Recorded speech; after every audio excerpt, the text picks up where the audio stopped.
Bismillahirrahmanirrahim. Assalamualaikum warahmatullahi wabarakatuh. Alhamdulillahi rabbil alamin. Wassalatu wassalamu ala asyrafil anbiya wal mursalin. Nahmaduhu wa nasta'inuhu wa nastaghfiruh. Wa na'udzu billahi min shururi anfusina wa min sayyiati a'malina. Man yahdihillahu fala mudilla lahu wa man yudlil fala hadiya lahu. Rabbi shrah li sadri wa yassir li amri wahlul 'uqdatam min lisani yafqahu qawli. Amma ba'd. Alhamdulillah, bersyukur pada Allah Subhanahu wa taala dan dapat bersama pada pagi ini. Insya-Allah pada pagi ini untuk pengajian tauhid, pengukuhan tauhid. Kita akan bincang tajuk yang ke-24, iaitu hukum sihir, berkenaan dengan sihir.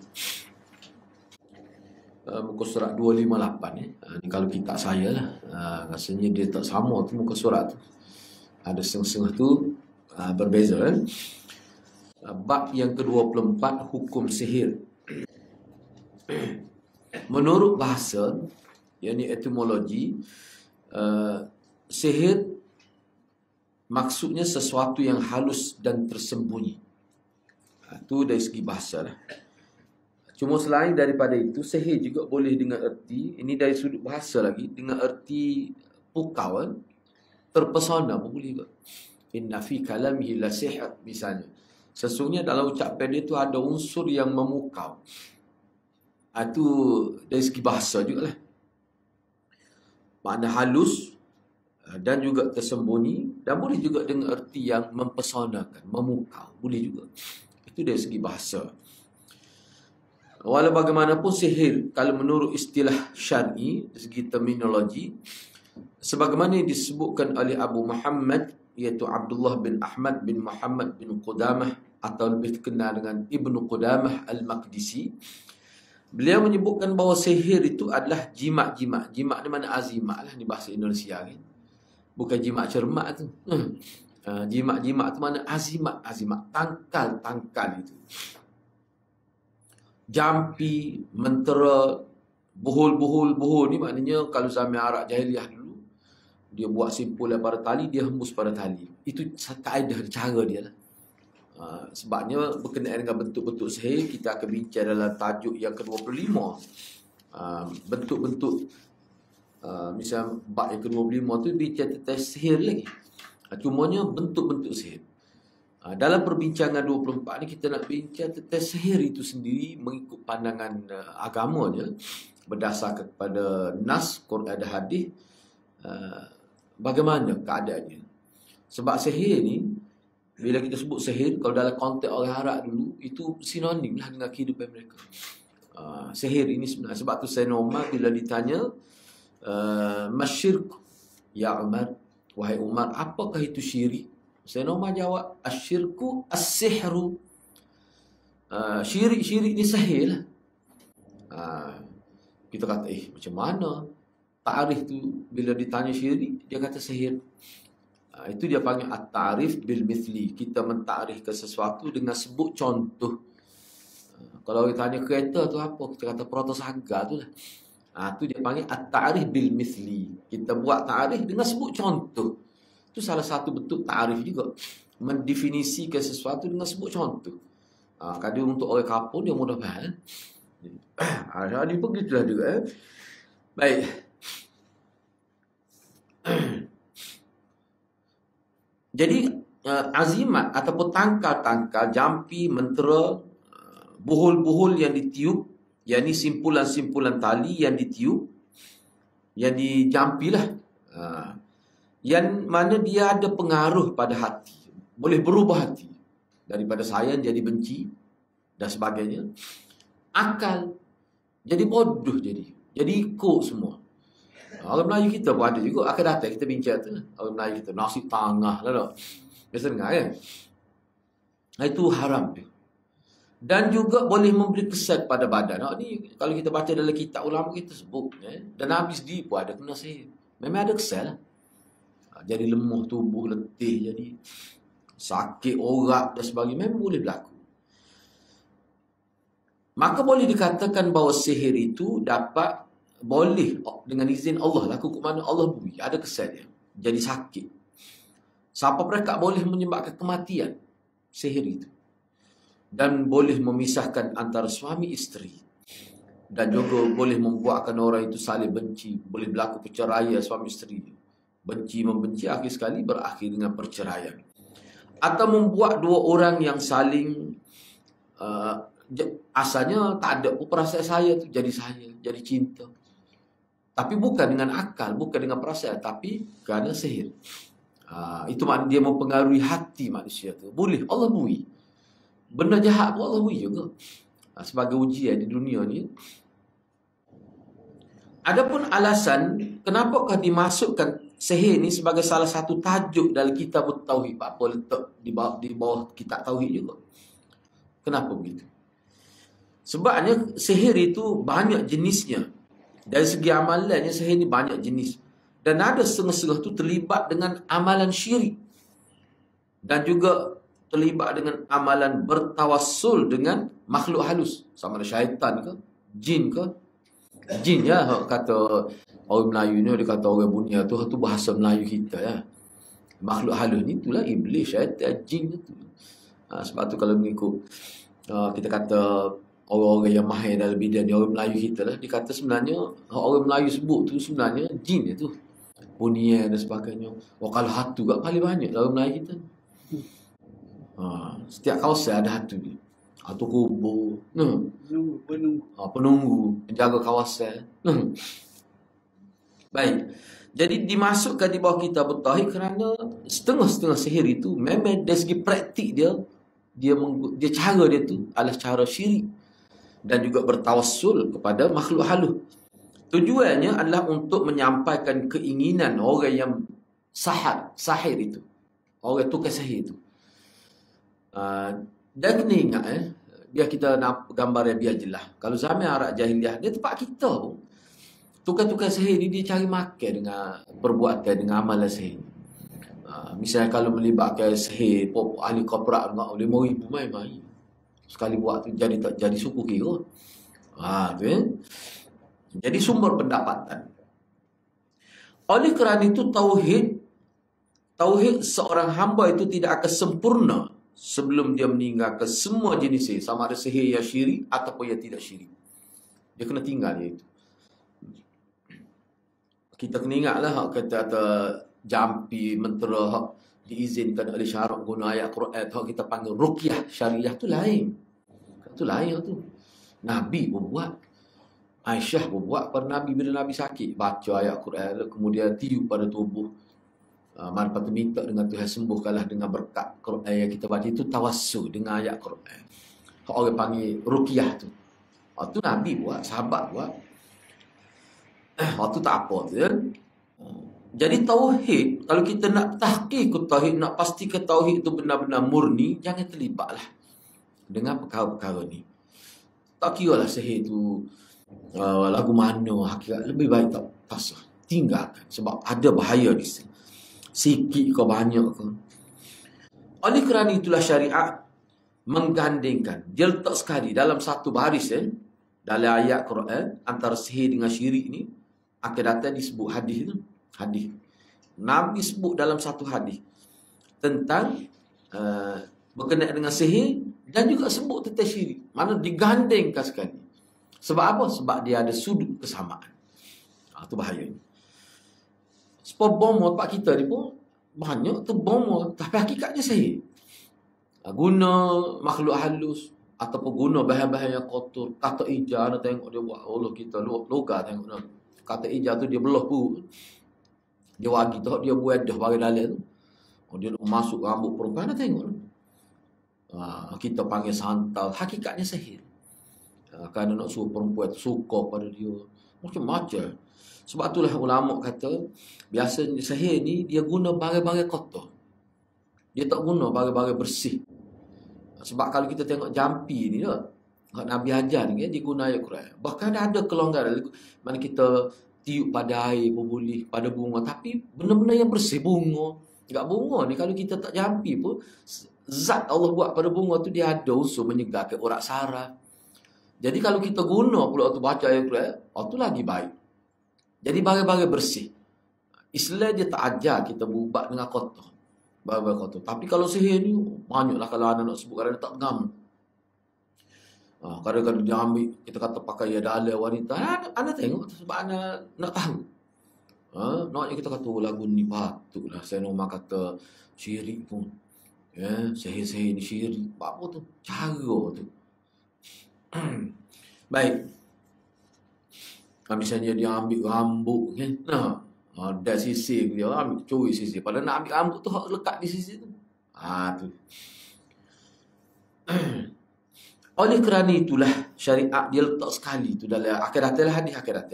Sebab dalam bab ni dia kemukakan 4 dalil. Dalam bab yang ke-24 ni dia kemukakan 4 dalil sebagai tonggak perbincangan. Sihir termasuk dalam syirik kerana dilihat dari 2 sudut berikut. Kenapa ulama ataupun kita kata sahabat lah Sayyidina Umar kata bahawa sihir-sihir ni termasuk dalam syirik kerana 2 sudut. Kita lihat dari 2 sudut. Sudut yang pertama, di dalam pengamalan sihir terdapat minta tolong kepada syaitan-syaitan dan kebergantungan kepada mereka. Dan kadang-kadang ia bertakarrub. Ia tu maksudnya orang yang mempergunakan sihir, orang yang beramal dengan sihir. Mereka bertakarrub. Bertakarrub ni mana mendekatkan diri kepada syaitan-syaitan dengan apa yang mereka suka. Jadi ikut syaitan suruh lah, ikut makhluk halus suruh. Buat gapo dia akan buat. Tu dipanggil takarrub. Sebab kita takarrub pada Allah, gapo dia Tuhan suruh. Kita buat semua. Jadi dia ni kerana nak takarrub sebab dia nak ambil, dia nak guna makhluk halus tu. Jadi dia kena ikut lah. Saling memberi. Kita kata dah. Kawan tolong demo tolong kawan. Jadi hak berlakunya secara realitinya, dia tak kira dah. Asalkan makhluk halus nak tu, dia pun dia akan buat. Tak kira ada syirik, tak syirik. Itu yang berlaku. Sebab tu timbul macam-macam tu. Nak 7 tanah, 7 genggal tanah kubur. 7 Mekah. 7 apa ni? 7 cawal. Air telaga berbeza-beza. Lepas tu laut banyak. Bagi susah-susah lah. Dia akan ikut. Gapo pun dia akan buat. Apa tu? Takarrub. Konsep takarrub juga tu. Orang Kelantan panggil jamu. Dia nak jamu makhluk peliharaan dia tu ikut suruh.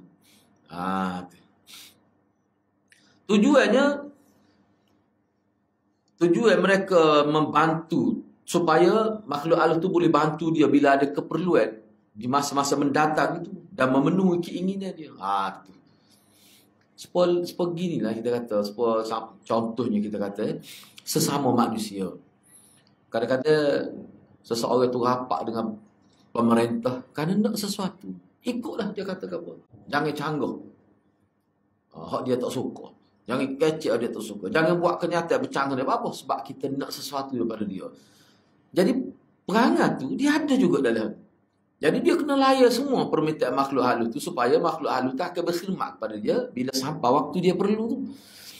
Tu ya sebenarnya. Jadi maknanya hakikatnya hidup tu sudah bergantung pada makhluk halus. Ada sudut tu syirik. Ada sudut tu syirik.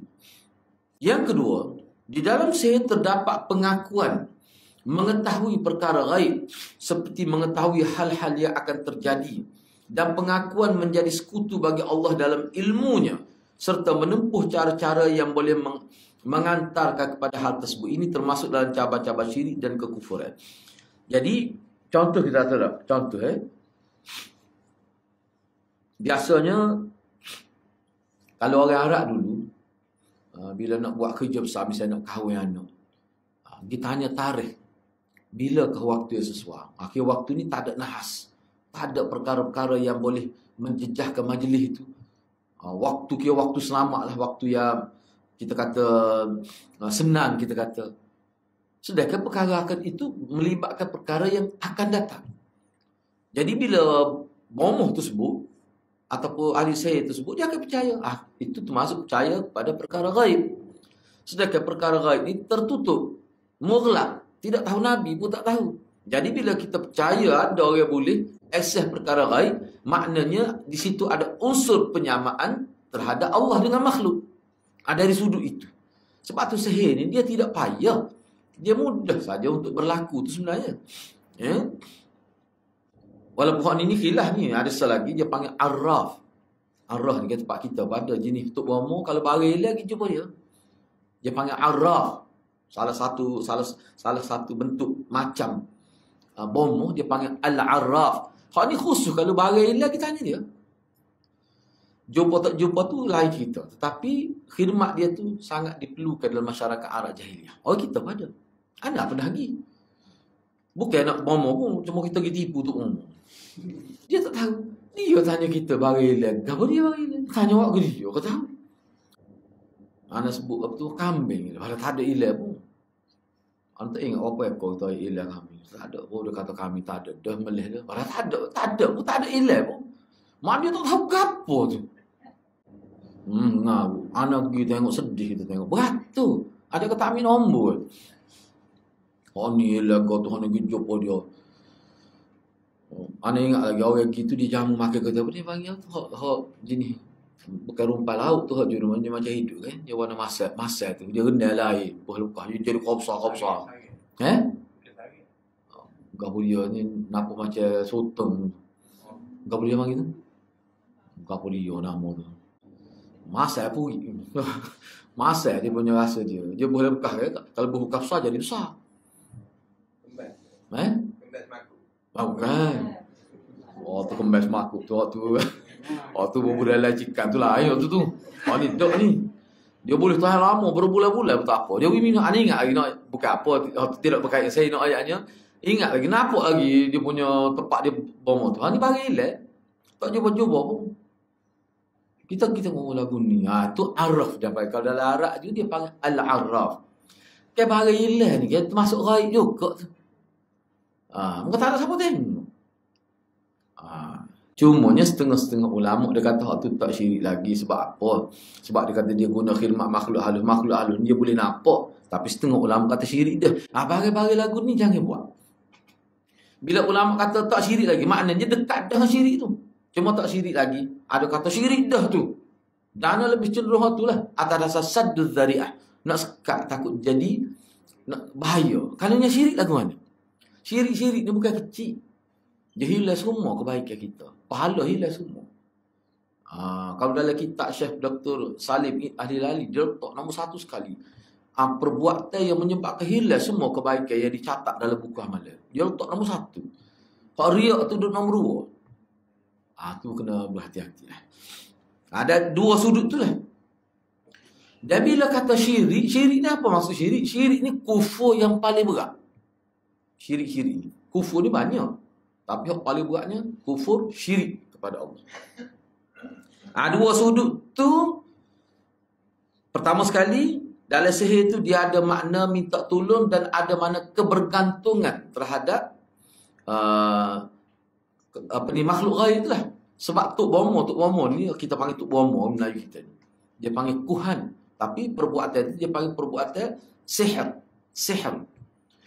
Baik, jadi kini isu pertama, sudut pertama ni dia ada makna minta tolong dan bergantung. Kebergantungan itu. Sebab dia sihir ni dia akan datanglah kita bincang dengan lebih meluas pada bab yang ke-25. Cuma mana disebut secara ringkasnya sihir ni hak nombor 1 ni kebergantungan dari sudut mana? Misalnya panggil indifa' dia panggil. Indifa' ni maknanya benda kita tak kena lagi penyakit tu. Untuk protect lah, untuk bagai protection kita tahu untuk supaya dia jaga indifa'. Mana kita tak akan kena penyakit tu. Tak kena COVID ke. Sebab anda tahu COVID ada orang jumpa cari Tok Bomo pun. Bunyi kapal Tok Bomo tu berselok juga. Kena. Bagai dia tak kira tu tak menguji Tuhan tu nak berlaku doktor pun kena. Tapi untuk indifa', untuk protect dia tu, itu makna ada bergantung. Dia ada bergantung. Auto tali tu. Sebab kalau kita ambil obat lain, obat ni mungkin jelas, obat ni dia payah nak memesokkan pemikiran manusia sebab dia ada unsur penyelesaian secara saintifik tu. Misalnya kita makan obat Panadol kau contoh dah. Tak ada kita duk timbul orang panggil kepercayaan tu payah nak tergugak, terganggu, fokus hati. Tapi kalau bagai-bagai lagu ni, Yang tidak boleh disesahkan dalam konteks saintifik, kita kata dia mudah, hati manusia mudah pergi masuk ke dalam orang panggil alam ghaib itu. Ini benda gini memang bahaya. Sebab itulah tu kita kata ni, kalau ada ulama kata ni boleh badul syirik, ada ulama kata tak syirik lagi, kena tinggal tu. Bahagian lagu tu sebab apa? Kalau ni syirik lagu mana? Kalau betul hal dia kata syirik. Tak habis makan kata. Menyesal tak habis. 40 tahun dah pahala. Jadi hilang semua. Jadi hak yang kedua tadi, maknanya ada unsur menyamakan Allah dengan makhluk. Dan sudah apa? Perkara gaib. Sebab biasanya orang terlibat dengan sihir ini, dia sebenarnya apa jadi lebih dia tu? Orang anggap dia hebat sebab dia boleh memecahkan kunci gaib tu. Tu jadi hebat tu. Sebab itulah kalau kita perhati, kena perhati molek ni. Ni kena perhati molek. Ana sebut ni sebab dalam kitab ada sebut. Kenapa biasanya orang terlibat dengan ajaran salah ni? Salah satu dia nak supaya anak-anak murid dia menganggap dia hebat, dia boleh tahu perkara gaib. Ataupun dia boleh akses maklumat orang lain tak boleh dia. Misal setengah tu siapa perdekat Nabi mari jumpa dia. Perkara gaib tu. Mari pula bukan dia pergi jumpa Nabi. Nabi mari jumpa dia. Tak ada mimpi-mimpi dah. Mari yaqazah. Mimpi dia ada. Sebab mimpi ke salah satu alamat nubuah tu. Salah satu wahyu mimpi ni, mimpi Nabi. Dia mimpi macam pelik-pelik lah. Mimpi terima qiraat Quran. Dia ada unsur-unsur tu. Tahu anak murid duk kritik dia 500 km pun dia boleh tahu. Sebab anak murid kalau Tok Guru salah pun senyap dari hati bekok gitu. Nak marah tapi tak sebut orang Tok Guru tahu. Lepas tu kalau pergi jumpa Tok Guru jadi ngakak tak boleh nak bangun. Di situ Hana jatuh ada anak murid tu duk kritik Tok Guru belakang tepi molek belakang duk gitu. Bila pergi mengadap guru tu jadi penghamil jadi duk ngakak gitu dia tu. Minta maaf baru boleh bangun. Kau siapa tahap tu? Tok Guru kata tak ada Rabbi. Jadi lagu tu. Tu. Jadi maknanya mengetahui perkara gaib ini salah satu faktor yang boleh menarik perhatian masyarakat. Anak murid jadi ta'assub kerana benda lagi ni. Sebab tu Tok Guru tu dia akan buat benda pelik-pelik lah, benda khariqul lil adah. Misal duduk Mekah, nak akan peluk dia, mari ambil. Lepas tu dia makan waktu ngari. Mari waktu asar ada. Lagu mana tak naik betul. Biar tentunya. Sebab tani tak ada airport. Tapi boleh. Anak murid tu cerita Tok Guru dia hebat. Jadi mari ambil klik masuk dulu dah mari makan sebelum ngorek dah. Daripada Mekah tu dia mari lepas asar. Tak tahu terbang ke lagu mana. Kita pun tak faham tu. Tu direct turun di tani. Boleh buat ngajar lagu tu. Nak kan? Tak timu dia tak mari dah perasaan orang sangka macam mana pandangan tak ada lah. Sebab apa? Yakin. Atas dasar keyakinan ni. Tu bahaya tu jadi akidah tu kalau tu. Tu na'udzubillah min zalik. Baik. Sekarang ni kita nak tengok dari sudut dalil. Dalil pertama yang dikemukakan di bawah bab. Sebenarnya sahih ni banyak lagi perbincangan dia. Kalau dalam kitab kita tengok sahih ni dia ada lagi perbincangan dia. Cuma ni kita bincang ni sebagai mukaddimah. Muka surat 25 tu dia ada buat perincian lanjutan daripada perbincangan ini.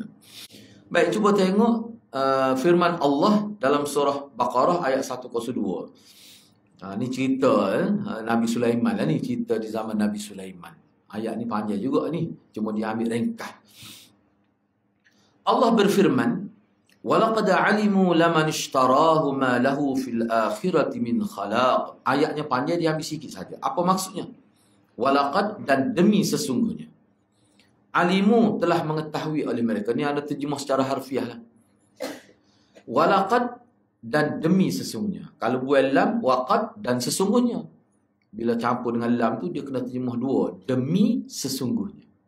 Wa dan laqad, demi sesungguhnya. Alimu, telah mengetahui oleh mereka. Siapa mereka? Yahudi. Mereka di sini maksud Yahudi. Waw tu dipanggil waw jamak. Kalau mengajar hafriyah mudah lah.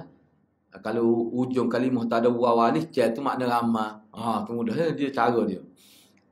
Kalau alimu, alima, telah mengetahui olehnya. Alimu, telah mengetahui oleh mereka.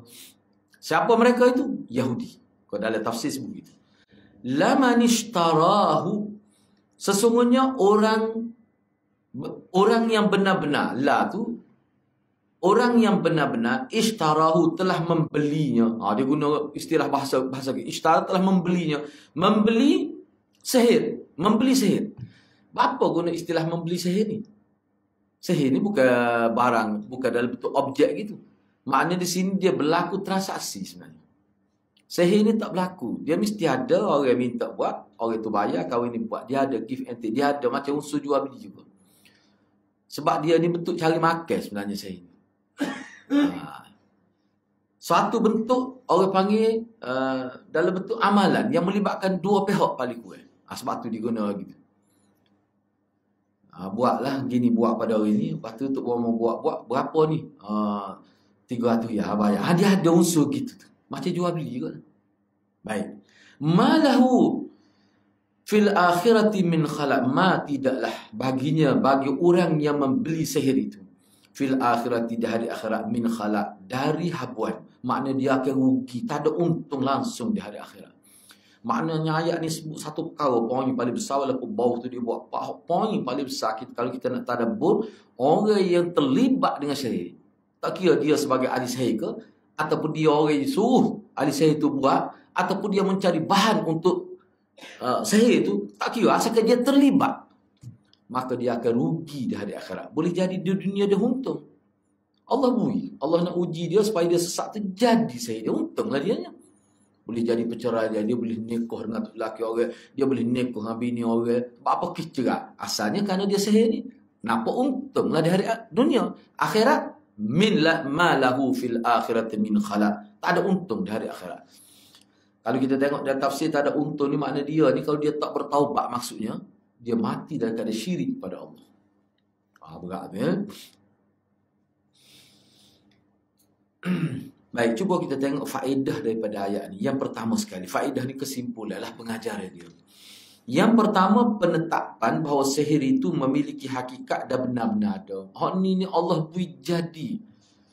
Seperti mana kita makan obat lah bila kita sakit. Doktor beri obat, ada sia, ada tidak sia, ada sembuh, ada tidak sembuh. Sihir pun begitulah juga. Ada berkesan dan ada juga tidak berkesan. Jadi makna perkara ni bukan khayalan. Bukan satu imajinasi hati, tapi dia bersifat realiti. Nabi pun kena. Yang kedua, bila disebut ancaman, sebab ayat ni termasuk ayat ancaman. Bila Allah kata tidak akan dapat untung di akhirat, ini ancaman. Ancaman, dia memberi erti haram perbuatan itu. Jadi berdasar pada ayat ni, maknanya sihir itu adalah perbuatan amalan yang diharamkan. Yang ketiga, kafirnya tukang sihir. Sebab dia tidak jadi kufur. Sebab apa? Sebab dia percaya. Dia minta tolong kepada makhluk lain. Dalam hal yang mana tak ada siapa pun boleh tolong. Dalam perkara yang berkait dengan masa hadapan, berkait dengan nasib seseorang, itu kerja Allah secara mutlak. Tiba-tiba dia minta. Dan dia bergantung harap. Dari sudut tu jadi kafir itu. Walaupun dalam setengah kitab, ulama sebut, bila kita nak letakkan hukum kepada individu, kita kata perbuatan awak ni boleh membawa kepada kafir. Kita bercermat gitu. Tapi perbuatan itu kita kata memang kafir. Tapi bila berlaku pada sebuah syiah lah, kita kata, kita duk cerita untuk Syahgin. Tapi bila ada seorang yang dikatakan syiah, bila kita tanya dia, kata perbuatan awak tahu ke tak? Awak ni boleh, perbuatan awak ni, kepercayaannya boleh membawa pada kafir. Itu cermat. Bercermat. Yang keempat, ancaman keras bagi orang yang berpaling, yang ini tidak mengendahkan kitab Allah dan menggantinya dengan selain itu. Sepatutnya kita tak selalu takwil lah. Barang-barang syirik tak perlu takwil, dia bahaya. Orang kata tak syirik lagi, tak apa, gini-gini. Sebab ada seorang ustaz tu kata pakar azimat di tubuh pun tak bahaya, tidak jadi syirik. Mengajar ni lah, di Kelantan kita ni lah. Sedangkan azimat tu dah, tangkar tu memang ulama kata boleh membawa pada syirik. Tiba-tiba dia kata tu.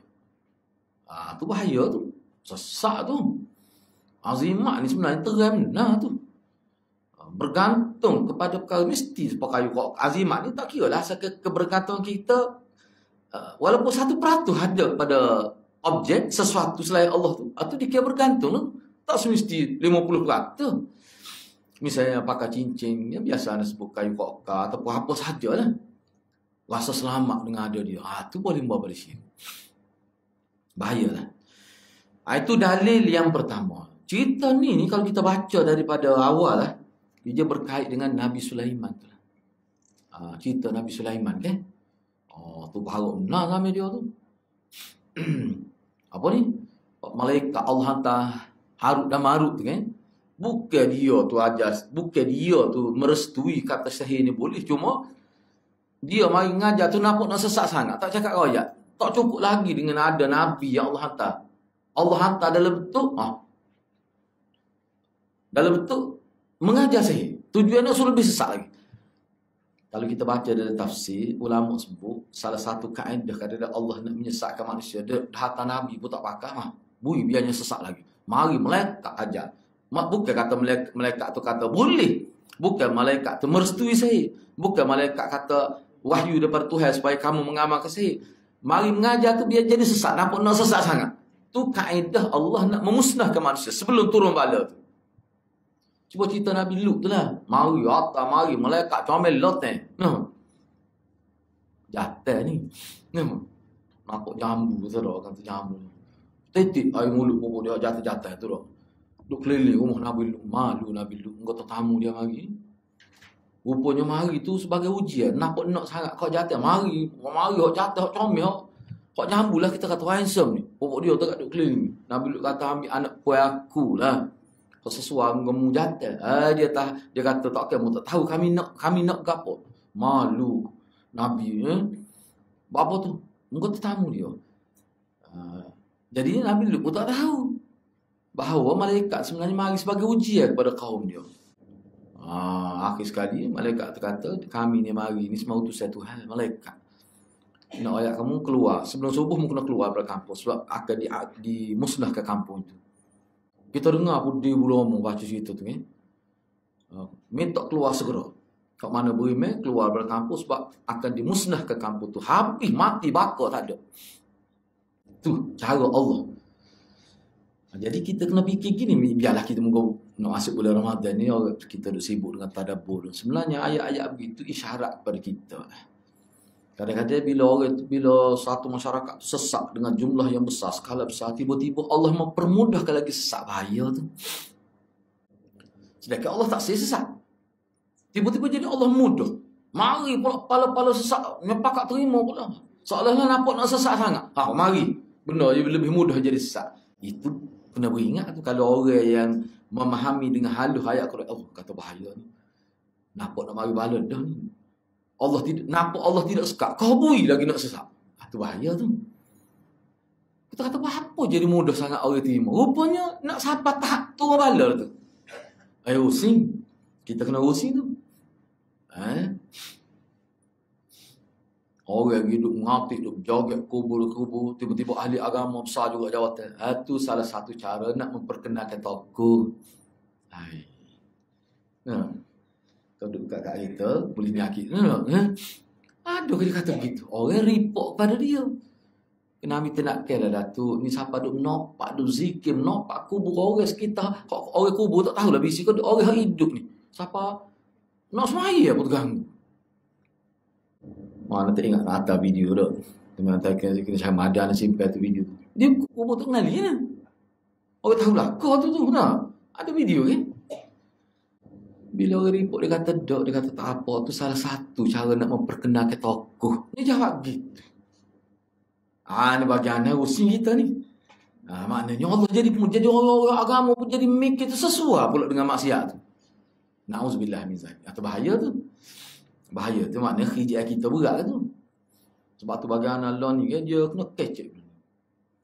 Jangan ditakut. Kalau kita mengaji Bukhari pun takut lagi. Nanya. Tu salah satu cara kena beringatlah. Hak ni pun begitulah juga. Nak sangat saya tu. Mari malaikat ajar. Biarnya sesak lagi. Jadi sukalah pokok sesak ni apa tengok orang terima. Padahal tu salah satu mukaddimah pada penurunan bala dalam skala besar. Baik, seterusnya dalil yang kedua. Wa qawluhu ta'ala yu'minuna bil jibti wat taghut. Qala Umar, al jibtu as-sihru wat taghut asy-syaitanu Wa qala Jabir at-tawaghit kuhan kana yanzilu alaihimus syaitan fi kulli hayyin wahid. Fi kulli hayyin wahidun. Allah berfirman, Allah Subhanahu wa taala berfirman, yu'minuna bil jibti wat taghut. Mereka beriman kepada jib dan taghut. Apa makna jib dan taghut? Kita terjemah mengikut ahli sunnah. Sebab kalau Syiah dia kata jib Sayyidina Bakar, taghut Sayyidina Umar. Dalam kitab Syiah, kita tafsir dia lah. Bayangkan dia kata jib tu maknanya Sayyidina Bakar dan taghut itu Sayyidina Umar. Kedua-duanya dibakar dan neraka lebih dahsyat daripada iblis. Iblis pun terkejut tengok, Allah ada lagi. Tapi dia tak kata Allah lah, tapi mana terkejut dia. Dalam semua surah hadis tu nyareka. Ana baca, kita tengok. Baik, hak sebenarnya apa makna jib? Kata Sayyidina Umar, jib tu sihir tu lah. Jib tu bermakna sihir. Sedangkan taghut itu adalah syaitan. Sayyidina Jabir pula kata, jib dan taghut ni adalah nama kepada taghut. Jadi taghut dah disebut jib dan taghut tu. Taghut ni maknanya sesuatu yang menyesatkan. Itu makna taghut kalau anda nak terima. Adalah para tukar ramal. Golongan Tok Nujum, ahli nujum. Ataupun Tok Bomo yang menceroboh ataupun dia boleh menyelesaikan teka-teki perkara gaib. Dia boleh hoyak baril di sini gini, dia boleh hoyak. Padahal tak tahu palekah tu kena. Yang mana maklumat mereka itu didatangkan oleh syaitan kepada mereka. Tu terjemah dia sebenarnya. Pada setiap kabilah ada seorang tukar ramal. Dan Arab jahiliah dulu, setiap kabilah, setiap bani ada seorang Tok Bomo, tukar sihir. Dan dia bayar. Misalnya kata keluarga dia ni ada 200 orang misalnya. Satu bani. Bani dia gini. Bahasa Arab ni kalau sebut, kita kata kaum, itu kelompok komuniti yang besar. Kalau daripada kaum itu dia ada komuniti kecil, dia sebut bani. Atau bani. Biasanya bani lah. Ini bani Abdul Muttalib. Kabilah misalnya, lebih besar lagi. Kaum Ad. Kaum Quraisy, kabilah Quraisy. Itu mana satu komuniti yang besar. Hak kecil ni dia panggil Bani Hashim. Itu keluarga paling dekat Nabi-nya Bani Hashim. Kalau Bani Abdul Muttalib tu jauh sikit. Luas lagi. Banu Muttalib, luas lagi. Kalau Hashim, tu biasanya panggil Bani Hashim tu Ahlul Bait lah. Tu ada disebut gitu. Jadi maknanya setiap komuniti tu, dia ada Tok Bomo khusus. Dia ada ahli sihir khusus. Tu nak ayatnya betapa sinonimnya kehidupan orang Arab dengan amalan sihir ini. Kita tiada lagu tu kadang-kadang 2, 3, 4 kapur tu seorang tu Tok Bomo ya. Dia tak. Keluarga dia pun ni ada tukar sihir. Jadi banyak kalau katalah 50 orang ahli keluarga dia tu dah. Jadi duit tu banyak mengalir pergi kepada tukar sihir. Kaya tukar sihir. Pakai welfare.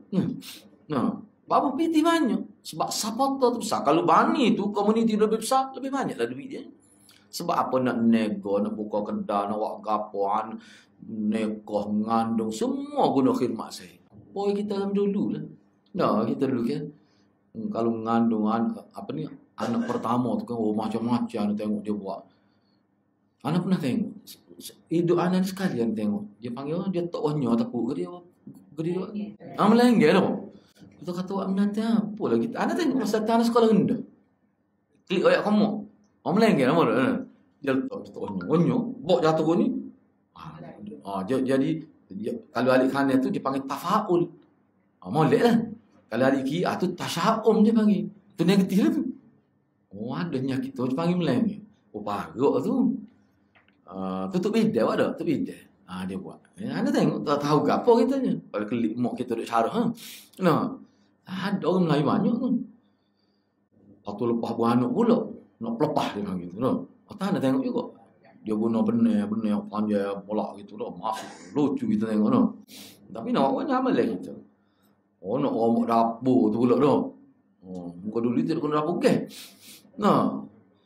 Jadi benda-benda gitu masyarakat kita dulu memang hidup amalan tu. Bagi anda tengoklah kau tu kampung. Dia bagi mai teri tak khabar. Ajak kata cabut kain. Anda tengok masa budak-budak. Tak tahu gapo kita. Jadi kita tengok gitu kita usin dah tu sebab lain. Orang Arab lagi dahsyat. Guna burung tiarah, guna burung apa-apa, semua tu adalah bentuk sahih berlaku tu. Kerana nak supaya dapat kebaikan di masa hadapan. Sedangkan kita ni dah penuh Nabi ajar doa, baca Quran, berdoa, ya Allah berkatilah kehidupan aku. So, kita sebut dalam bahasa kita lah. Masa depan kita biar jadi baik, anak kita. Kita minta guna bahasa kampung, tak apa. Tuhan nak kita mengadu pada Allah. Bagaimana anak setakat anak duk baca. Kalau kita hafal doa dalam keadaan tak faham, tak ada kelebihan pun. Kecuali kita faham. Walaupun bunyi sebut Arab pun, tapi tak faham. Awak minta ke mana tahu je tu. Muka Arab.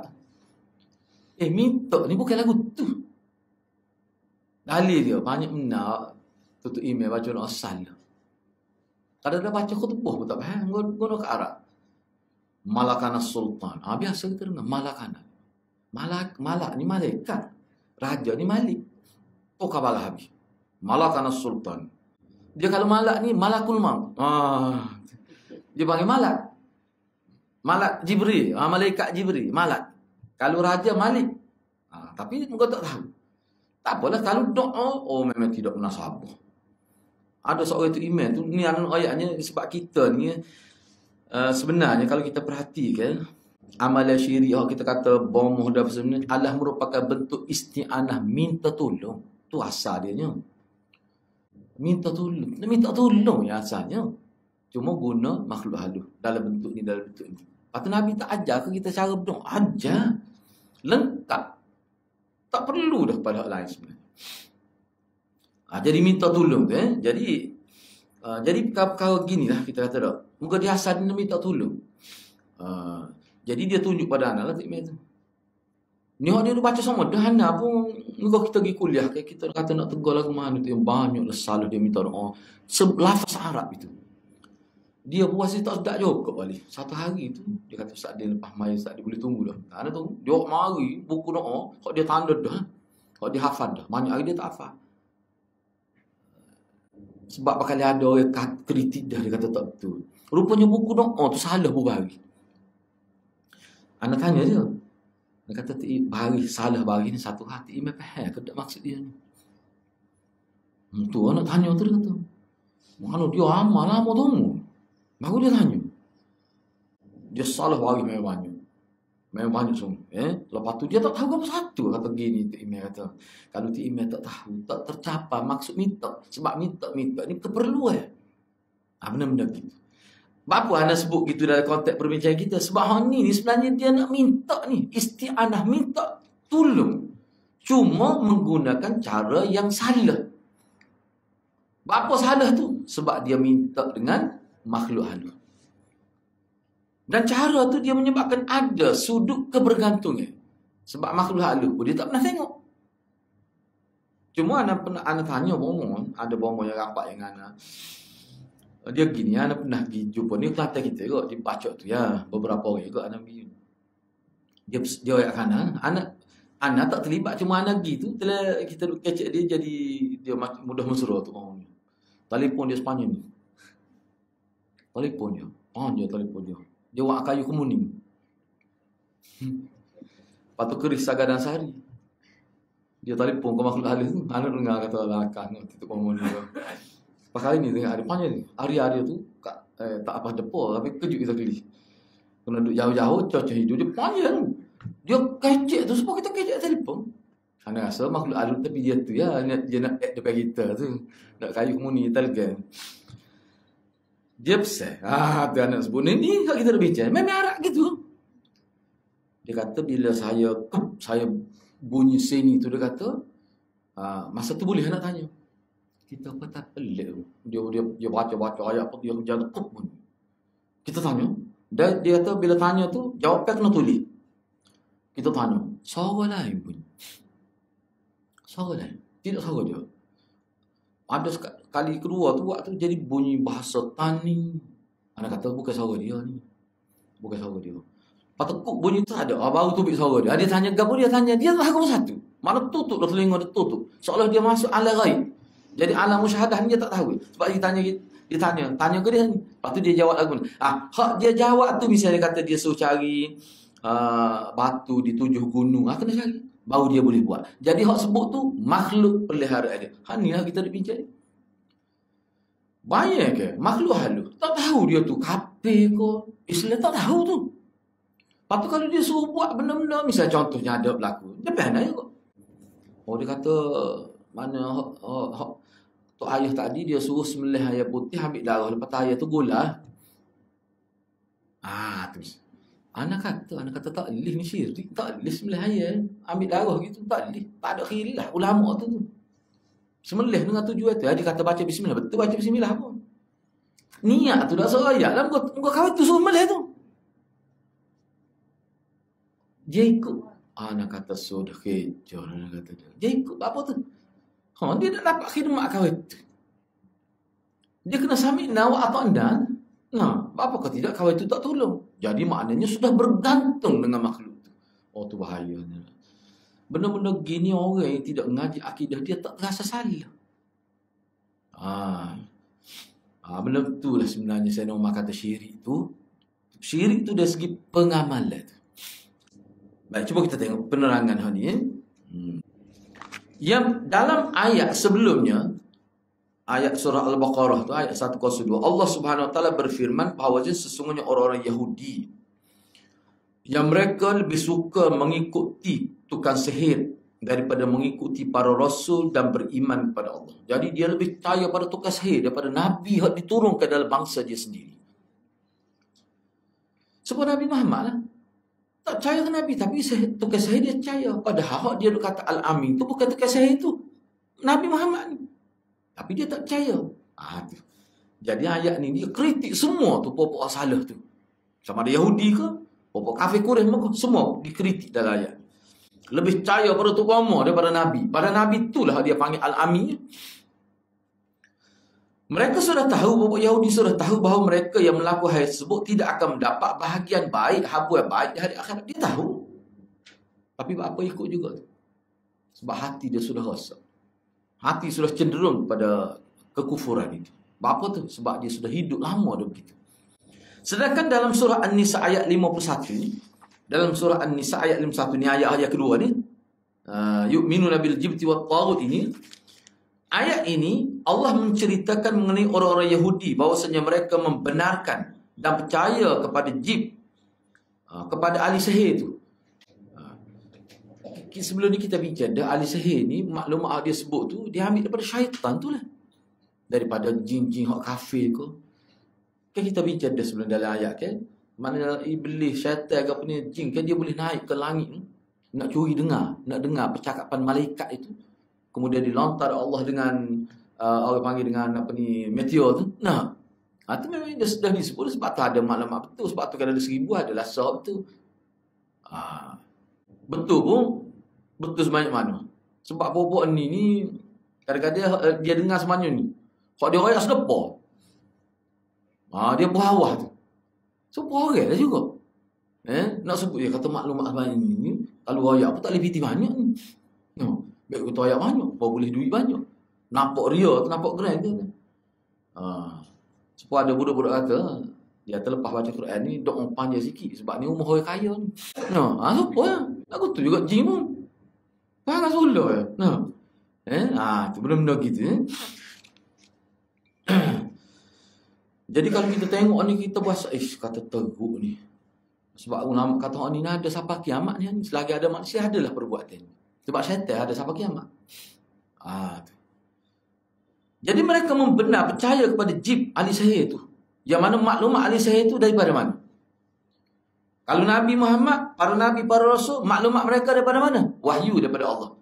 Lepas tu orang panggil ahli sihir ni, dia ambil maklumat daripada mana? Daripada mana? Daripada wahyu ke? Daripada tu, taghut itu.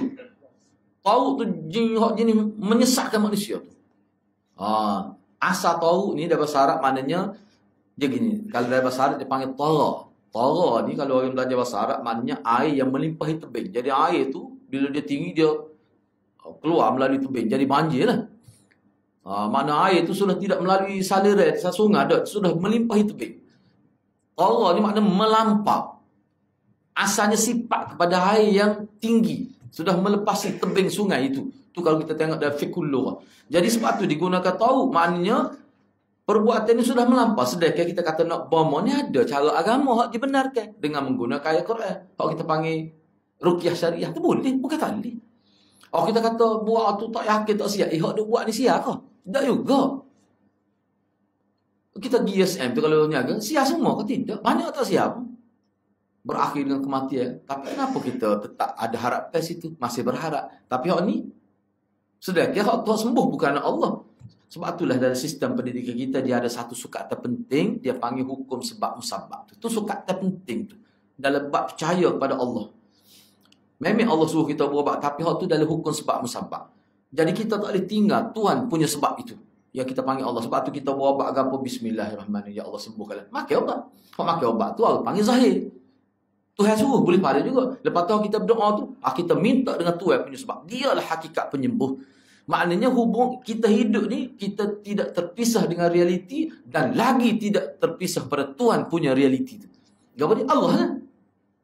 Kan molek tu agama kita tu. Maknanya kalau sembuh pun, kalau tak sembuh pun tidak kecewa. Kalau sembuh alhamdulillah, tak sembuh pun kita sabar boleh pahala kot. Jadi sembuh alhamdulillah boleh pahala, tak sembuh pun kita tetap kata masya-Allah, inna lillahi wa inna boleh pahala juga. Tu cara orang Islam. Jadi kalau kita belajar betul-betul akidah ni nak bab takdir, tak mungkin kita berpaling arah siapa boleh terima bagai-bagai lagu. Tak mungkin. Ana boleh biarlah saja nak sebut. Ana tak gila sebenarnya. Gi pokok orang suruh sebab Ana dulu pernah juga sakit. Nak sokor biar nak sebut pula. Dia sebut dah aku tak ingat. Ana tak ingat dah buat kita ni. Pelik nyakit Ana, mungkin kita tak rasa. Dia sakit sen, tak boleh hakak tangan. Lepas tu petai boleh hakak pula. Alim ni tak boleh hakak. Penyakit ke dia gitu. Tak boleh nak go. Lepas tu kalau ada jari tak boleh nak bel. Kalau Ana nak sokor doktor mari ni. Tak sebut doktor Gabo tu kalau dia dengar apa dia pun nak sokor ni. Dia cik anak dia tu nama belakang. Dia ya ustaz dia pergi cari tu bomo lah. Dia kata saya ni masalah tu bomo ni. Itu bomo nak kita dia kena mari. Kita tak sih jumpa dia. Nak ya tolu kau dah lah kata dah gila dia kata. Akhir sekali dah beberapa orang kata kita pergi. Disulah soal itu bomo tak jauh daripada tempat ni. Baik 12 tak apa sebut baik 12 dia. Tak ada dah ni tengok pada rumah dia tu. Bomo dia buat. Anak tengok dia buat tu nak sokor dah. Dia ada tali, lepas tu dia macam paku dia tu. Dia tu kita musim. Musim. Ada kata menata apa musim tu dah. Dalam hati kita. Kita memang tak percaya maksudnya. Oh dia kata memang saya dekat menawak ni. Oh dia bila beliau kata anak pilih dia musim. Tangan dia senyap ya. Tak tahulah kita pun tak nampak. Gak boleh orang pusing. Bila benda terbukti, objek terbukti. Oh dia kata saya dekat menawak. Anak kata nama ke dia? Saya. Kata saya dekat mana je lah nama dia. Ada kata cuba sebut nama saya hok dekat. Kata jalan dah. Dia tak tahu. Dia tak tahu anak sebut. Anak sebut nama Ustaz Nasim. Mau dia kata ni buat. Kau itu ngaji Pakistan. Anak kata anak sokor tapi guru kita duduk tepi duduk belakang kata dia menipu tu orang ni kata. Kita sebut nama orang lain. Anak klien tu patut akhir sekali kata aku nak buat nama Nasim kata. Buh nama Nasim. Ni dia kata. Kau itu klik. Kita tunggu. Kata mana buat aku ni. Nah. Gede tu cerita sokor dia tu kan. Nah ayat tu ya kelas bomo ya. Sebab tu jangan dicaya kalau caya punah kita. Dia sebut gini lepas tu dia suruh mari. Kalau nak bomo dia kena cari bang ana pakai senyap sekat dia. Lepas tu ana pergi jumpa doktor Buana. Biasa dengan doktor Buana. Tu mana kata gauk sat ni. Gauk. Dia bagi ubat seminggu siap apa hari ni. Gauk je. Ani ingat kita apa boleh ya abang dia. Doktor Buana apa dah duduk di apa ni? Klinik community tu. Tapi jalan airport lah. Gauk dia tu. Orang kata patut saya tak boleh memang gauk tak dimangu dia tu bila kena. Hilang upaya dia tu. Kata tarik ngamuk. 2 minggu kita cuti ngajar. Rupanya gauk. Makai abang tu. Tak kali ni siang. Alhamdulillah. Tapi kita pernah pada ada tak siap. Memang gitu tu hebat. Kalau siap belakang kat hati hadrat. Orang tak panggil obat tu. Orang panggil penyembuh tu. Benda gitu. Sebab tu bagaimana kita kena ingat. Sebab tu kalau orang ngaji molek ada payah. Kalau kita nak bomoh juga, kita cari tu bomoh hak bersih, hak panggil ruqyah syariah. Enggak, ruqyah syariah ni buat sendiri je. Kita buat boleh, suruh orang lain buat pun tak apa. Nabi bila sakit, Aisyah dia buat. Bila masa dia sihat, dia wadi. Bila dia tak segar, dia baca Alhamdulillah. Lepas tu minta dengan kata, dia embuh. Dia macam embuh tu keluar sikit air dia. Lepas tu dia gosok tubuh dia. Nabi buat tu dalam hadis. Ruqyah syariah, baca ayat Quran. Ayat mana pun boleh. Cuma disebut tu ayat. Mu'awizatain, kul ka'uzubillah bil falaq, kul a'uzubillah bin nas. Lepas tu ada juga Fatihah. Hatu. Tu maknanya ruqyah syariah. Lepas tu kalau kita nak berubat dengan cara biasa, teruskan. Boleh gabung sekali, tidak jadi masalah. Pergi jumpa doktor. Sebab tu kalau tanya anak, malah anak pun dia pergilah jumpa doktor. Dengar doktor ayat lagu mana. Dia kata doktor ni botok kepala awak kajian. Tu orang mau botok tu kira lain. No. Orang buat kajian ni, doktor ni kadang-kadang berapa generasi tu. Dia punya rekod kajian dia tu ni pulak sambung. Dia tak mudah kau. Jadi kita tolak main-main. No. Gila untuk cara tu. Lepas tu kita buat lah. Kita hubungan dengan Allah tak boleh putus tu. Minta. Orang panggil usaha dah. Fa'idah azam tak usaha dah. Lepas tu fatawakkal Allah. Dah. Itu cara hidup orang Islam. Jadi kita tidak tolak kehidupan realiti dan kita tetap bergantung dengan Allah. Sebab Allah punca segala-gala. Dia jadi molek. Itulah akidah. Tauhid tu. Tapi tak boleh pisah tu. Buat apa-apa. Tidak buat nego saja. Tidak buat bom, buat nego, buat apa. Tak boleh putus dengan Tuhan. Nak nikah misalnya. Kita cari dah mengikut piawaian syariat. Lepas tu, bila sudah buat keputusan, ataupun sebelum buat keputusan, doa, ya Allah, biarlah keputusan kita ni tepat. Cerah betul. Dia nak cerah.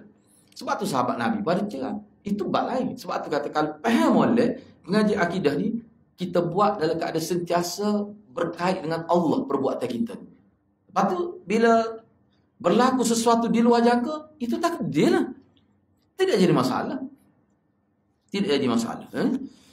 Tidak jadi kecewa siapa mereka bunuh diri. Duk terjun atas getok. Apa gagal getok tu lah. Tak terima masalah gitu lah. Tak terima masalah gitu. Getok pun jadi serabut. Apa kuat dah dia terjun sini. Terjun lain pula datang. Gitulah. Cuba kita tengok lagi. Jadi apa faedah ayat yang ke-51 ni? Mereka beriman kepada jib dan taghut. Dia gini, nak sebut selagi sini dia tak sebut. Cuba perhati semula ayat yu'minuna bil jibti wat taghut. Mereka beriman ataupun mereka percaya, apa maksudnya? Boleh faham lagu mana? Mana kita semua boleh faham lagu mana? Bila yu'minuna bil jibti wat taghut. Mereka beriman. Ini kalau anda terjemah berdasar pada Arab. Mereka beriman bukan kepada Allah, kepada jib dan taghut. Apa maksud beriman? Beriman di sini maksudnya percaya tu bukan percaya biasa. Dia percaya sehingga boleh merubah sangkaan minda, boleh merubah hati, boleh merubah kepada kebergantungan itu. Itu makna percaya. Sebab dia ada percaya biasa. Kawin percaya demo. Hak tu orang tak panggil beriman kalau percaya lagu tu. Ni guna istilah beriman. Maknanya dengan percaya tu dia sudah ada makna bergantung, dia sudah ada makna percaya, meletak pengharapan, dia sudah ada makna yakin, masuklah ke hak tu jadi rosak tu. Dia tak serupa dengan kawan percaya demo, kawan tak percaya dia tu. Dia menipu, dia kata kawan percaya demo. Dia tidak percaya gitu maksud sini ni. Mana suatu kepercayaan telah merubah persepsi dia, merubah minda, merubah jadi bergantung. Siapa tak? Tu yang jadi syirik tu. Baik. Cuba tengok faedah tu. Jadi ayat 51 surah An-Nisa ni menjelaskan tentang penyelewengan akidah ahlul kitab. Penyimpangan tu penyimpangan dari sudut akidah pokok ahlul kitab. Akidah ni kepercayaan tu. Yang kedua, makna keberadaan sihir di kalangan ahlul kitab. Padahal dia ni ahlul kitab ni. Bukan orang tak erti kitab. Bukan tak erti agama. Orang agama boleh baca kitab. Jadi pengamal sihir di kalangan dia, siapa dia? Padri dia tu. Ahli agama dia. Kau boleh baca kitab. Jadi orang kapur ni dia ikut ya. Memang mana-mana. Begitulah orang amah ni. Biasanya gitu. Pokok jenis gitu. Walaupun tidak semestinya. Tapi kok mana ahlul kitab ni adalah suatu penisbahan ahlul kitab ni pada satu golongan kerana mereka tu faham agama. Yang ketiga, kebiasaan orang-orang jahiliyah adalah berhukum kepada para dukun. Mana mereka percaya dengan keputusan buat ahli dukun, itu maksud dia. Dan mereka bertanya kepada dukun tutup bomo ahli sihir itu tentang perkara-perkara gaib. Sedangkan perkara gaib ini Nabi pun tak tahu.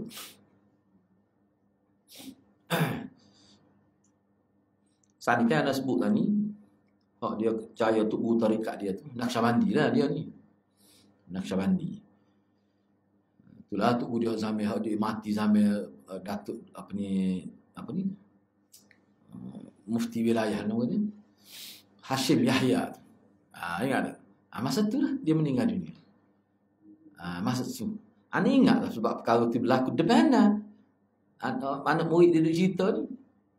Tubuh dia minta Syekh Ma'zin Al-Bajuni nama tu. Minta supaya dikebumikan, minta buat permohonan dengan majlis agama wilayah tu supaya nak dikebumikan depan rumah dia tepi pasal bunga tu, wasiat Syekh Ma'zin Al-Bajuni tu. Ustaz Yahya kata tak boleh.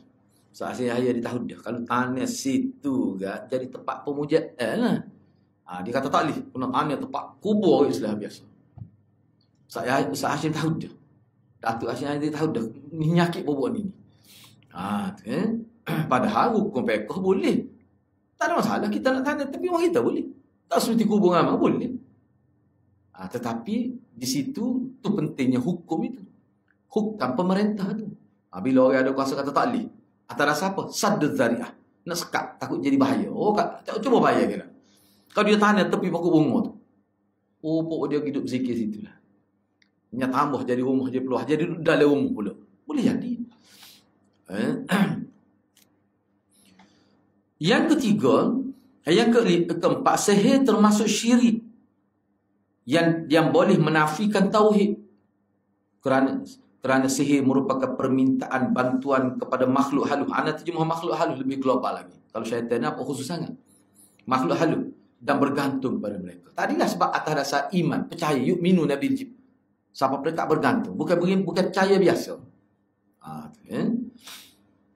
Itu dalil yang kedua. Jadi kena beringatlah. Diriwayatkan daripada ini dalil yang ketiga. Diriwayatkan daripada Abu Hurairah radhiyallahu anhu bahawa Rasulullah sallallahu alaihi wasallam bersabda, "Ijtanibu as-sab'al mubiqat." Hadis ni sangat penting dalam kehidupan kita. Ni hadis ni. Ijtanibu as-sab'al mubiqat. Qalu ya Rasulullah wa ma hun? Qala asy-syirku billah was-sihr wa qatlun nafsi allati harrama Allah illa bil haqq wa aklur riba wa aklu malil yatim wa tawalli yawm az-zahf wa qadhful muhsanatil ghafilatil mu'minat. Nabi kata, jauhilah oleh kamu 7 perkara yang boleh membinasakan masa depan kamu. Sebab masa depan Islam ni akhirat. Para sahabat bertanya, wahai Rasulullah, apakah 7 perkara yang membinasakan itu?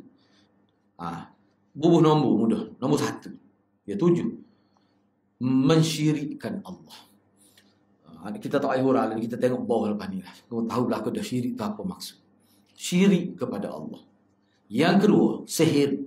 Sihir ni bukan makna tukar sihir. Termasuk semua yang terlibat. Orang yang suruh sihir, buat sihir. Orang yang mengamalkan sihir. Orang yang menyediakan bahan-bahan untuk sihir itu. Memberi ruang supaya terjadinya sihir. Semua termasuk. Yang ketiga. Abah tu dia ada wadah dalam syarah nombor tu tak apalah. Yang ketiga. Membunuh jiwa yang diharamkan oleh Allah. Kecuali dengan sebab yang dibenarkan agama. Mana ada juga kita boleh bunuh orang. Misalnya kita nak mempertahankan diri kita. Orang ceroboh kita. Okay? Masuk dalam rumah kita. Nak kita nak ceroboh keluarga kita. Bergelut dengan kita. Kita berjaya bunuh dia. Hal tu tak jadi masalah. Hal tu termasuk dalam membunuh yang dibenarkan mengikut syarak. Ataupun bunuh kerana hukum qisas. Ada sebagainya. Ini bunuh tak ada sebab syariat. Yang keempat. Makan riba. Kena itulah maksud makan riba ni. Maksud maknanya mengambil manfaat dengan hasil riba. Tu lebih itu lagi. Cuma apa sebut makan dalam ayat Quran sebut makan juga sebab hal tu asal ni. Dia kata saya tak makan. Dia ambil tu buat pos kereta ya. Dia ataupun dia beli kereta dia tak makan dia tu. Kalau nak beli nasi lauk duit lain. Dia termasuk paling simpelnya, paling mudah basicnya makan lah. Biasa manusia nak makan. Hak lain tu selepas tu. Sebab itulah dalam huraian ulama mana mengambil manfaat dengan sumber riba. Tu punya urusan. Sebab kalau riba ni untuk orang lain tak apa.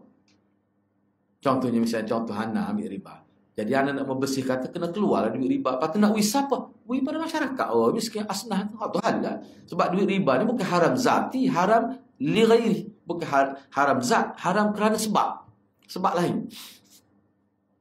Yang kelima, memakan harta anak yatim. Hal ni juga mana mengambil manfaat dengan cara yang melampau harta anak yatim. Itu huraian dia. Makan harta anak yatim makna mengambil manfaat secara melampau. Kenapa sebut melampau? Sebabnya kalau kita urus anak yatim, kalau kita masak, pakai guna puyuk sama tak apa. Jangan buat puyuk suku-suku. Cumanya katalah anak yatim parah kita, parah mana sama pak kita, parah keluarga kita, dia parah. Masak sekali di rumah. Tak apa kita masuk puyuk pun cuma buat keluar guna duit dia tu dengan kadar untuk dia lah. Tak apa tu tidak melampau. Ni jangan guna untuk dia belakang kita pun. Kita sih PBT. Nah, ada kata tu pun masuk sekali tu. Tu takut jadi melampau. Sebab tu kalau masuk melampau tak boleh. Yang ke berapa? Yang ke ni 5, 6 3, makan riba tu nombor 4, anak yatim tu nombor 5, okey nombor 6 maknanya lari dalam ketika di medan perang. Kalau sebelum pergi perang dia mengundurkan diri tak apa, ni pergi perang dah duduk di medan dah. Tiba-tiba dia lari. Itu maksud dia. Itu yang ke-6. Apa tu berlaku, apa tak boleh tu. Dia akan mendedahkan bahaya pada tentera Islam. Seperti mana berlaku pada perang Uhud kan, dan perang Uhud ingat perang Uhud. Di 1000 lebih. Tiba-tiba dalam perjalanan nak sampai dia ke medan Uhud, puak-puak munafik ni tarik diri 300 orang lebih. Jadi tinggal 700 lebih. Sedangkan tentera musuh 1500 lebih. Sekali ganda jadi. Menyebabkan sahabat jadi ugah, kata ugah hati. Tak ada apa sikit itu ni. Kemudian Allah turunkan ketenangan. Dia layak tersebut tu. Malam tu boleh tidur lain lagi. Padahal tak cukup. Sekali ganda tu jumlah. Allah beri ketenangan. Pokok munafik jahat sungguh. Sepatutnya dia tak pergi awal-awal lagi sini. Dia sabotah peperangan. Ni lah qadful. Ni maksudnya wa tawalli yaumaz zahf. Baik, itu yang kedua, yang kena. Yang ketujuh, menuduh perempuan-perempuan mukminah yang terjaga dari perbuatan dosa. Mana perempuan yang baiklah, tuduh zina. Ini termasuk perbuatan yang boleh merosakkan masa depan di hari akhirat. Baik, 7 perkara. Baik, cuba kita tengok di sini syarahnya. Anak tu habis Rasulullah SAW memerintahkan kepada umatnya agar menjauhi 7 perkara mungkar yang boleh membinasakan. Membinasakan di sini maknanya merosak masa depan kita di hari akhirat. Setengah ulama dia kata membinasakan di sini maknanya seseorang yang boleh masuk neraka kini. Maknanya peluang untuk masuk neraka orang panggil sebab. Ini antara sebab besar seorang itu masuk neraka. Ni perbuat. Tak semesti buat semua pada dah. Kalau tak bertaubat. Maknanya 7 ni kalau dalam setengah-setengah ulama dosa besar ni banyak. Kalau Imam Zahabi tu sampai 70 lebih ke dia dalam kitab dia tu. Hak ni dalam berpuluh-puluh dosa besar ni antara dosa besar yang besar. Hak paling besar syirik lah. Tapi ni antara yang besar. Di kalangan yang besar tu. 7 perkara tu. Jadi bila sahabat tanya kepada dia, tu 7 wahai Rasulullah, Nabi pun sebut. Sebenarnya syirik pada Allah nombor 1. Tak kira lah syirik tu dalam bentuk apa pun. Sebab tu dia kena belajar. Jangan belajar tauhid saja, kena belajar juga syirik tu. Baru kita boleh buat perbandingan. Lepas tu yang keduanya melakukan sihir. Membunuh jiwa. Jiwa tu maknanya membunuh seseorang yang dilarang oleh Allah kecuali dengan kebenaran syarak. Yang keempat, mengambil manfaat dengan riba. Yang kelima, membuat pelanggaran. Maknanya melampau dalam mengambil manfaat harta anak yatim. Ulama kata kalau kita tak ambil langsung tu lagi molek, hak tu balik molek. Yang keenam, melarikan diri dari medan perang melawan orang kafir sehingga mendedahkan kemusnahan kepada orang beriman. Yang ketujuh, menuduh perempuan baik yang merdeka, yang menjaga kesucian diri, tuduh dia berzina. Sebab tu anda baca dalam fiqh Syafi'i lah. Dalam syarah ayat surah An-Nur kan, surah An-Nur tu dia sebut apa Allah sebut perempuan yang baik, yang jaga kehormatan diri dia. Dari segi set, dia jaga, cukup jaga tutup aurat. Tuduh ni dikira berat. Jadi ulama kalau tuduh perempuan jenis pasal gitu dah. Dia pun kita kata tak tutup aurat, pakar menjolok mata, pergaulan bebas. Sehingga dari kita pun telitah, dia ni mungkin berlaku. Telitah. Sebab tengok kehidupan dia. Tuduh tu dia tak serupa dengan tuduh Malik ni. Tak serupa. Ni perempuan jaga aurat pun jaga, pergaulan pun jaga, semua tuduh juga. Dia tak sama tuduhan tu yang dilempar kepada perempuan yang bermasalah. Kita kata dia ni duk main kelak Malik. Teruklah kita kata hubungan dia. Tuduh dia tak serupa. Dosa juga tuduh tu. Ni berat lagi. Serupa juga zina. Zina kan dosa besar. Tapi kalau zina paling berat, berzina dengan isteri jiran kan. Nabi sebut. Panjanglah huraya dia tu. Benda-benda gitu kenapa? Serupa juga curi harta jiran. Lebih besar lagi. Curi dosa belaka. Curi mana-mana pun. Dia ada kategori dia. Baik. Jadi, kalau ni qazah ni, dia apa qazah lah ni? Qazah lah ni. Bapa qazah ni berat? Sebab inilah orang panggil tuduhan. Tuduhan ni banyak. Tuduhan yang paling berat atas nama dusta ni. Qazah ni tuduhan dusta yang paling berat. Tuduh dengan cara tak betul banyak. Tuduh dia curi lepas. Tak serupa dengan tuduh zina. Tuduh juga tu. Orang kata saya curi lepas dia. Dia tak serupa dengan tuduh zina ni. Ni parut ada hukum khusus ni. Itu maksudnya. Kenapa lah? Dusta banyak jenis dusta. Dusta paling beratnya ni. So lagi dusta atas nama Nabi. Tu antara berat tu. Gitulah. Baik, ana habiskan hari ni. Ana baca saja nombor 9. Cuba tengok faedah. Patut kepak kita baca semula lah. Baik, apa faedah kesimpulan daripada ni ijtihad hadis ni. Ni. Riwayat Abu Hurairah. Cuba tengok nombor 1. Maksiat itu merupakan sebab kebinasaan dunia akhirat. Ini kalau tak bertaubat. Tak perlu hurafannya. Kita boleh faham dah ni. Maksiat, sebab tu letak dalam kurungnya lah di sini. Sebab ada setengah-setengah kitab baru, bila dia buat maksiat, dia letak. Dalam itu maknanya pelanggaran hukum. Betul, sebab hukum ni ada hukum sah. Dia langgar hukum. Kalau langgar hukum sah tadi lah. Tuduh orang zina itu langgar hukum sah tu. Ada juga langgar hukum kecil. Kalau panggil makruh tu, tak apalah. Semua tu dipanggil maksiat. Jadi maksiat ni hakikatnya pelanggaran hukum Allah. Merupakan sebab binasa dunia akhirat. Yang kedua, haramnya syirik. Dan syirik merupakan dosa besar yang paling besar.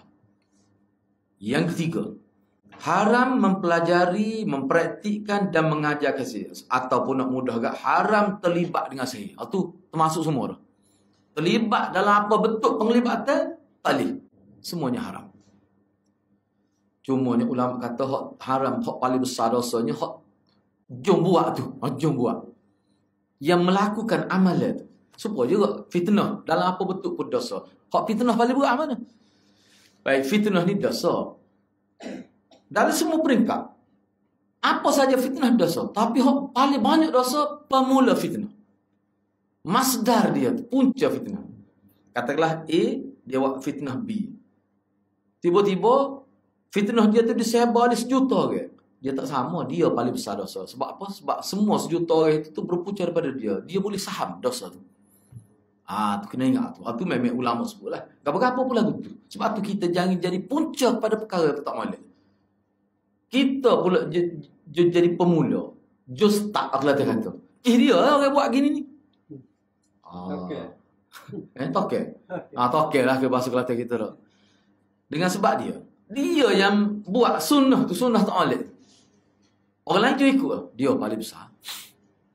Jangan termain-main ya, tak? Walaupun benda kita rasa nampak tak besar, tapi kalau benda tu tak molek, tapi dengan sebab kita orang jadi buat, sebelum tu tak buat apa, kita lah paling besar dosa. Boleh dosa jariah pula. Yang keempat, haram membunuh nyawa yang Allah haramkan. Tak kira lah Muslim ke ataupun orang kafir. Mana orang kafir ni, mana kafir yang ada hubungan baik dengan Islam. Bukan kafir harbi lah. Sama ada kafir dhimmi, kafir mu'ahid. Dia istilah kafir ni banyak. Harbi ya tak apa. Yang kelima, haramnya mempraktikkan riba dan menggunakan hasil dia. Ataupun bahasa mudah, haram terlibat dengan riba dalam apa bentuk sekalipun. Itu lebih mudah. Yang keenam, haram melakukan penganiayaan terhadap anak yatim dalam apa bentuk sekalipun. Sama ada penganiayaan dari sudut harta benda, penganiayaan dari sudut kehidupan dia, tubuh badan, tak boleh berlaku. Yang ketujuh, haram apa ni, haram melarikan diri di dalam medan perang. Bila sudah bertemu dengan orang kafir nak perang, dia lari. Lepas tu dia ada huraian itu kita faham, kecuali dia lari itu dengan maksud nak mengatur langkah kemudian nak serai balik, itu lain cerita. Itu strategi dia panggil. Tu tak apa. Ini lari, maksudnya lari itu maknanya tak orang terlibat. Sedangkan dia sudah berada di medan perang itu. Kalau dia tarik diri awal-awal tak apa. Itu lain. Hal ini di medan perang. Yaumaz-Zahf. Yaumaz-Zahf itu pada hari perang itu. Yang ke-8, haram melontarkan tuduhan zina pada wanita mukminah yang terjaga dari perbuatan dosa sedangkan mereka tidak tahu nahu tentang. Dia kena ingatlah hak ni mana dosa beratlah. Tuduh perempuan tak betul tuduh dia zina tak boleh. Dia kata dia mendedah ke orang tu, dah patut kita pun tahu perkara itu lain. Zina ni lain. Tak boleh tuduh tu. Yang ke-9, menuduh orang kafir. Menuduh orang kafir tidak termasuk dosa besar. Hak ni kena buat dalam kurungnya ni. Parut ni. Menuduh orang kafir tidak termasuk dosa besar. Anda tak pakar ni. Sebab kita tengok dalam kitab ni, pendapat ni ulama tak terima. Orang kafir pun tak boleh kita tuduh dia. Tak betulnya. Sebab tu hadirat kita kena tengok pendapat ulama ni, kena tengok pula. Tengok banyak orang lain kata lagu mana. Misalnya dalam fiqh Syafi'i, dalam sebuah negara Islam, rumah orang kafir tak boleh lebih tinggi pada rumah orang Islam. Pakar nak pakar tu. Atau rumah flat lagu mana. Awak kena duduk bawah, pokok kita dalam atas. Lagu tu tak beretika tu. Tak boleh pakar. Sebab tu kata kalau nas daripada Nabi lain cerita. Ni pandangan ulama betul lah. Dia hukum pandangan ulama. Tapi kena tengoklah pandangan ni. Banyak orang pakar ni, parut ni. Cuba bayangkan. Kalau orang kafir dengar ni. Dia nampak nak jinak. Dan ni sedap dia kata, tak apa tu dia kafir. Tak dah selesai. Itu double standard tu. Kali. Sebab tu bagi anak, hak ni anak pun pelik juga ni. Tapi ada pendapat ni. Sebab tu kita kena tengok. Pendapat mana yang lebih sesuai. Lebih sesuai dengan realiti, lebih sesuai dengan hadis-hadis Nabi. Kan Nabi tak boleh. Man adani dhimmiyan, kan? Man adani dhimmiyan faqad adani. Siapa dia menyakiti kafir zimmi, seperti menyakiti aku. Ni kafir mana ni? Enggak, kalau kafir harbi pun kita tak boleh tuduh dia. Kita perang dengan dia tu lain cerita. Bunuh-bunuh dia boleh. Tapi nak tuduh tu. Apatah lagi kalau dia tu bukan harbi. Kafir yang ada mu'ahid, yang ada hubungan diplomatik. Tak ada dia nak menyakiti orang Islam. Tu tak boleh. Sebab tu ni tak kuat ni. Tak kuat. Tak boleh pakar. Sepatutnya menuduh orang kafir sama seperti menuduh orang Islam. Tak boleh. Hak tu tepat. Aku kena tepat tanda suruh tanda tu. Bahaya ni. Sebab tu kadang-kadang bila orang tanya kita lagu mana Ustaz Adin kuliah di masjid, molek spekar luar, aku spekar dalam. Spekar dalam molek. Jangan tu pergi keluar. Kena ada lagu ni. Kadang-kadang ustaz kita ni tak mikir panjang. Tak apa, enggak ada lagi kitab. Kena tengok dulu. Ada lagi kitab pun. Kalau dia dengar ni, dia benci pada agama. Islam ni kata tak seimbang. Jadi penting pokok dia ya. Akhlak agama lagu tu. Contoh dah. Tadi nampak minat dah dengan agama tu. Kena ni sebutin dengung. Balik. Potong ni. Cuba juga. Anda bukan kata jangan pula kata dia dengan Imam Syafi'i mana ni. Kita nak ayat pandangan ulama dalam kitab. Imam Syafi'i ada buat kenyataan. Orang kafir diperangi kerana kafir dia. Bukan kerana harbi dia. Tak tahulah pendapat ni lagu mana Imam Syafi'i boleh buat tubik ni. Tapi kalau ulama kata kalau betul ini pendapat Syafi'i, mardud, tertolak. Kita serang kafir bukan kerana dia kafir. Kan Nabi tak ui kita ganggu orang kafir. Dia kekal dengan agama ikut dia. Lepas tu surah Tuhan saya tengok lagu mana dia tu. Kita lawan dia kerana harbi dia tu. Harbi ni lain. Gitu. Jadi kena berhati-hati. Sebab tu kalau kitab ni kena tengok jugalah. Sebuah benda-benda ni pun, walaupun dia tu, cuba tengok. Dia ada rujukan dia ni. Al-Mulakhasah dan Al-Jadid. Cuba tengok. Padahal dalam kitab ni pun dia ada ulama tak setuju dengan pendapat ni. Cuba bayangkan. Tak logik ni bagian ni. Gitulah dia. Semua juga. Ingat dah anak sebut kan? Anak dulu curi kedai masa kita sekolah rendah. Sebab ustaz kata boleh. Curi. Mula kita sekolah rendah. Dia ramal lah. Tak aklik rumah, takutnya timbuk kaya lah. Aklik mana? Nampak beli air dalam teh sama aklik tak lah. Rupanya pergi curi kedai Cina. Apa tu? Ada ustaz kata tak apa. Ani ingat lagi, nampak lagi dayu ustaz tu. Masa kalau rendah ni. Tak bila kita ngaji tu nak pergi bahaya, tak ada di Cina tu, dia pindah. Nak lagu mana? Anak duk mikir sakit kepala. Akhir sekali, kita pun tak ingat agak berapa. Mereka sekolah rendah dulu. Nak ayat nak lagu mana cara? Dia tak boleh. Anak kata gini lah. Mungkin boleh tabung masjid beri. Bui agak-agak buat apa. Ke harga lah ni. Lepas tu kalau dia masuk Islam boleh pahala dia. Gitu nak buat ni. Tengok tu kita. Tu ustaz tu. Buat kereta agak. Mujur tak kena ikat. Dah tak ada siapa tahu. Masuk ramah lah. Masuk sorang tak boleh. Apa tu? Sebab ada ustaz kita kata. Mana sabar ustaz tu kecil lagi tu. Padahal ni tu wadah tu. Bahaya dah. Ni rasa kalau lah orang tidak Islam tahu. Cuba ya. Tak apa kita curi barang orang kafir. Cuba fikirlah ke mana jadi. Kalau dia rasa nak Islam pun jangan mikir mula ya Allah. Ni orang panggil ustaz ni. Ni benda-benda gitulah kena tengok. Jadi untuk dalil yang keempat tu kita bincang dalam sesi akan datang lah, insya-Allah. Ada apa-apa persoalan ke? Kita berhenti setakat tu dulu.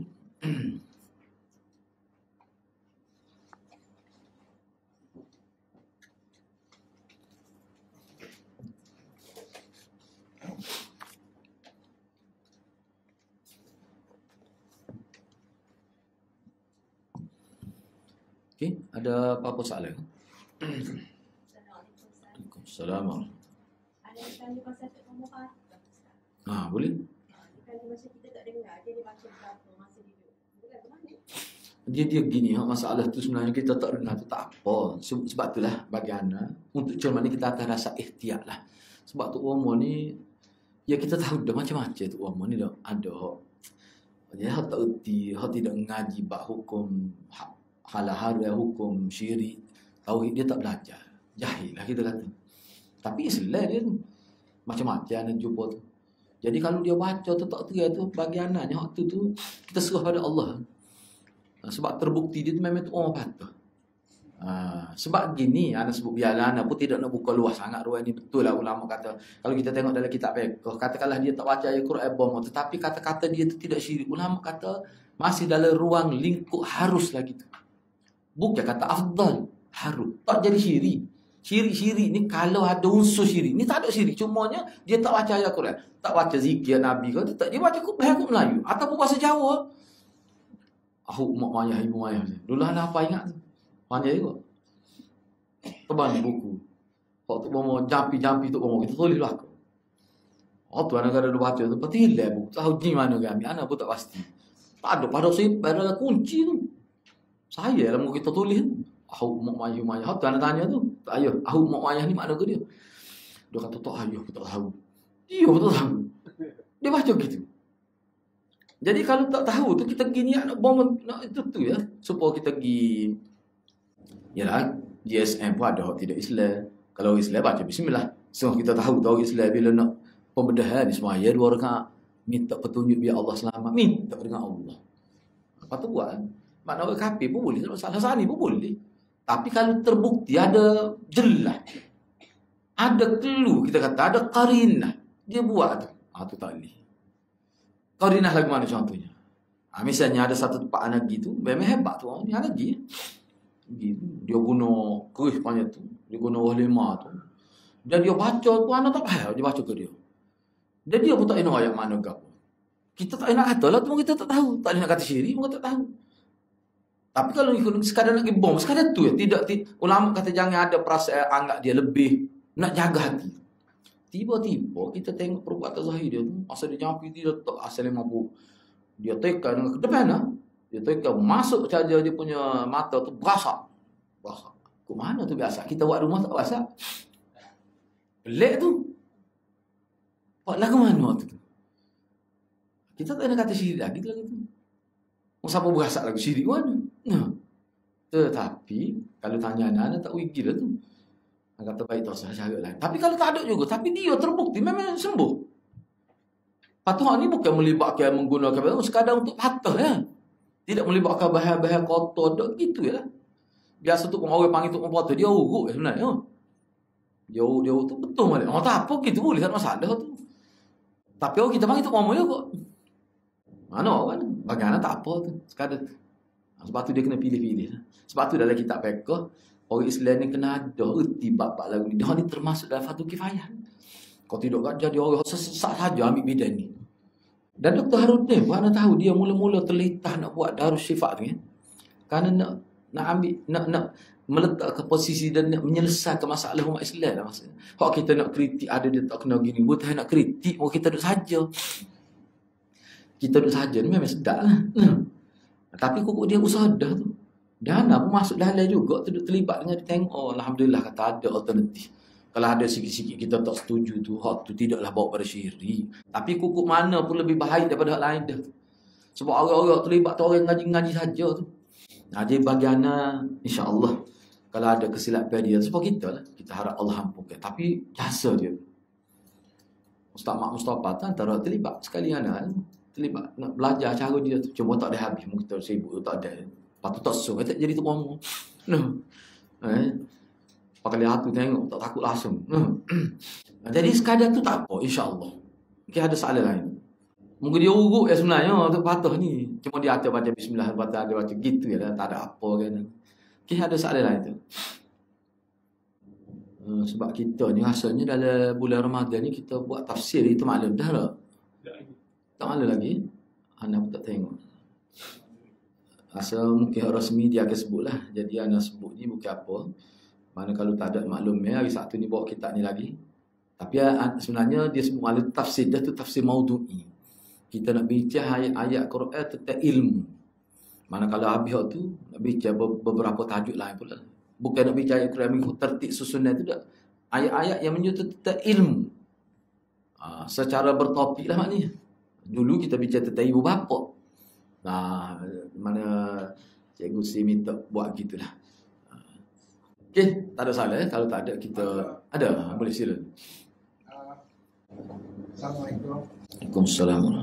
Saya nak minta Ustaz terangkan uraikan tiga ni iblis, jin, syaitan. Apa Kaitan itu. Makhluk jenis mana tu tak?